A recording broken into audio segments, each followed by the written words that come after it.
Ka-showbiz, opisyal na ngayong sumali sa showbiz ang 7 taong gulang na si Anika Ko na pumirma na sa Viva Artist Agency. Hindi pa man nagaganap ang grand finals ng Mini Miss You segment ng noontime show na It's Showtime.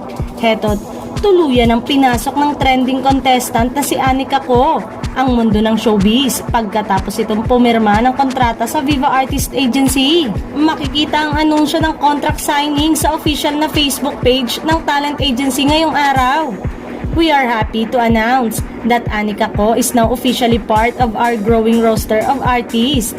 Welcome to VAA, Anika. Looking forward to exciting project with you. Mababasa sa caption. Sa kanyang sariling Facebook post naman ay nagpasalamat si Anika sa panibagong blessing na kanyang natanggap. Thank you so much God for this blessing. Thank you for letting me meet friends who will support me in my journey. Thank you Viva Artist Agency and Tito Alvin.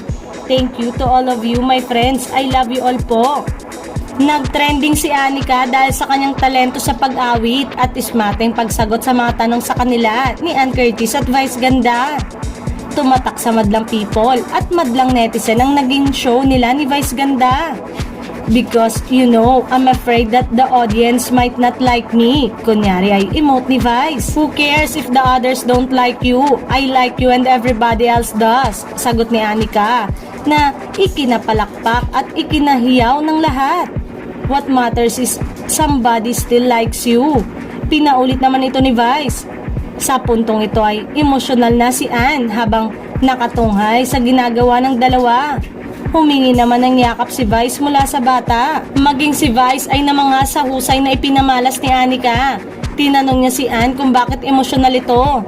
Naiyak ako kasi it was so pure na parang if everybody can be as kind as this child, di ba?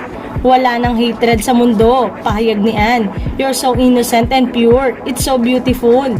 Sang-ayon naman dito si Vice. Everybody needs a friend like Anika. Sa huli, nakuha ni Anika ang corona para sa araw na yon. Tuwang-tuwa naman ang mga manonood sa smarte at mahusay na pagsasalita ni Anika, lalo na sa wikang Ingles. Bukod sa kanyang personalidad, hinangaan din si Anika dahil sa ganda ng kanyang tinig habang umaawit at tumutugtog ng ukulele. Sa huli, nakuha ni Anika ang corona para sa araw na yon. Ayon naman sa ilan ay tiyak na kukunin ito sa noontime show kung saan ito nakilala. Kagaya ng ilang kapamilya stars ay under ng Viva na sina Ann Curtis at Vice Ganda. Magbigay lamang po tayo ng komento at opinion at kung bago ka lang sa aking channel ay huwag mong kalimutang mag-like at mag-subscribe at pindutin mo na rin ang notification bell button para updated kayo sa mga showbiz balita. So that's it mga showbiz. Hanggang sa muli. Thanks for watching.